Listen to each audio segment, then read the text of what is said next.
Vijayawada వాసులను diarrhoea వణికిస్తోంది. తాగునీరు కలుషితం కావడం, వాంతులు, విరేచనాలతో ఇప్పటికే 2 మృతి చెందగా పదుల సంఖ్యలో అస్వస్థతకు గురయ్యారు. విజయవాడ ప్రభుత్వాసుపత్రిలో 18 మంది చికిత్స పొందుతుండగా మరో 20 మంది డిశ్చార్జ్ అయ్యారు. డయేరియా వ్యాప్తితో నగరవాసులు భయాందోళనకు గురవుతున్నారు. తాగునీరు కలుషితం కావడం వల్లే ఈ పరిస్థితి తలెత్తిందని ప్రజలు చెప్తున్నా అధికారులు మాత్రం తప్పించుకునే ప్రయత్నాలు చేస్తున్నారు. కొంతకాలంగా రంగు మారిన నీరు సరఫరా అవుతున్నా పట్టించుకోవడం లేదని ప్రజలు మండిపడుతున్నారు. ఓవైపు నీటిలో ఎలాంటి సమస్య లేదని చెప్తున్న అధికారులు కుళాయి ద్వారా నీటి సరఫరా నిలిపివేసి వాటర్ ట్యాంకర్ల ద్వారా సరఫరా చేస్తున్నారు.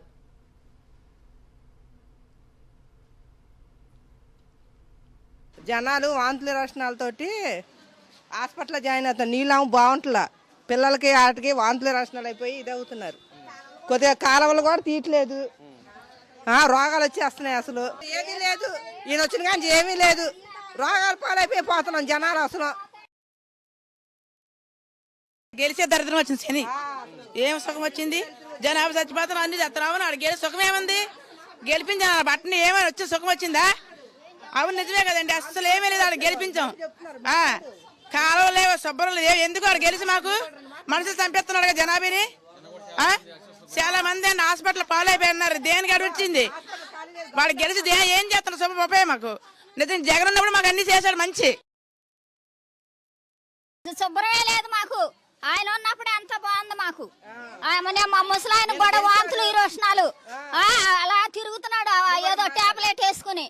ఏముంది మాకు మంచినీళ్ళు లేవు, ట్యాంకీల్లో నీళ్లు బాగా రావట్లేదు, అన్ని మురుకులు బురదలు. ఏమి నీళ్ళు తాగుతాం? ఎప్పుడు మేము పరుగులు ఎత్తలా ఇలాగా. అటు ఆర్ఆర్పేట ప్రభుత్వాసుపత్రిలో చికిత్స పొందుతున్న డయేరియా రోగులను పరామర్శించారు మాజీ ఎమ్మెల్యే మల్లాది విష్ణు. కూటమి ప్రభుత్వం నిర్లక్ష్యంగా వ్యవహరిస్తోందని మండిపడ్డారు. రోగులకు సరైన సౌకర్యాలు కల్పించడం లేదని ఆగ్రహం వ్యక్తం చేశారు. రోజురోజుకి డయేరియా విజృంభిస్తుంటే ప్రభుత్వం ఏం చేస్తోందని ప్రశ్నిస్తున్న మల్లాది విష్ణుతో మా ప్రతినిధి అశోక్ ఫేస్ టు ఫేస్. న్యూఆర్ఆర్పేటలో మెడికల్ క్యాంప్ అయితే కూడా కొనసాగుతుంది. డయేరియా బారిన పడిన వారంతా కూడా ఇక్కడ చికిత్స పొందుతున్నారు. అయితే బాధితులను మాజీ ఎమ్మెల్యే మల్లాది విష్ణు పరామర్శించారు. ఆయనతో మాట్లాడే ప్రయత్నం చేద్దాం. సార్, ఇక్కడ ప్రభుత్వం చెప్తున్న దానికి ఇక్కడ చాలా తేడా కనిపిస్తుంది. వాళ్ళు కేవలం 30-40 మంది మాత్రం అనారోగ్యం బారిన పడతా ఉన్నారు. కానీ గంటకి ఇక్కడ ఎవరైతే బాధితుల సంఖ్య పెరుగుతుంది. బాధితులు ఏం చెప్తున్నారు సార్? పరిస్థితి అయితే అలార్మింగ్గా ఉంది. ప్రభుత్వం లైట్గా తీసుకుంది.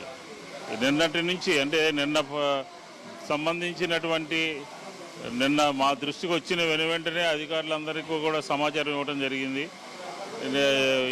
సంఖ్య 100కు పైగా హాస్పిటల్కి వచ్చినటువంటి వాళ్ళు 100కు పై మాటే. ఈరోజు గవర్నమెంట్ హాస్పిటల్లోనే 30 మంది ఉన్నారు. ఉదయం నుంచి కూడా ఇక్కడ ఒక 15 మంది వరకు వచ్చారు. అందరి పేషెంట్ల యొక్క అబ్జర్వేషన్ ఏంటంటే మంచినీరు కలుషితమైంది అని పదే చెప్తా ఉన్నారు. దాన్ని రెక్టిఫై చేయాల్సిన అవసరం ఉంది. అధికారులేమో ఏమీ లేదు, ఫ్రిడ్జ్లో తిన్నారు, లేకపోతే అక్కడ భోజనం చేశారు, ఇక్కడ భోజనం చేశారు అన్నారు. అది కాదు కదా. ఎందుకని మీ ఇంతమందికి ఒకేసారి అస్వస్థతకి గురి కావాల్సి వచ్చింది, డయేరియా వ్యాపించింది?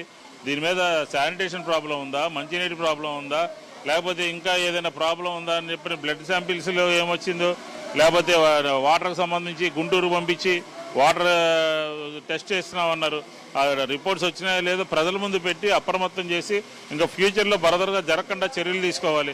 వాటర్లో ఏమీ లేకపోతే వాటర్ పైప్ లైన్లు ఆపేసి వాటర్ ట్యాంక్తో నీళ్ళు ఎందుకు ఇస్తున్నారు? ఎక్కడో లోపం ఉంది. ఆ లోపం ఏంటనేది అందరికీ ప్రజలకు చెప్పి అప్రమత్తం చేయాలి.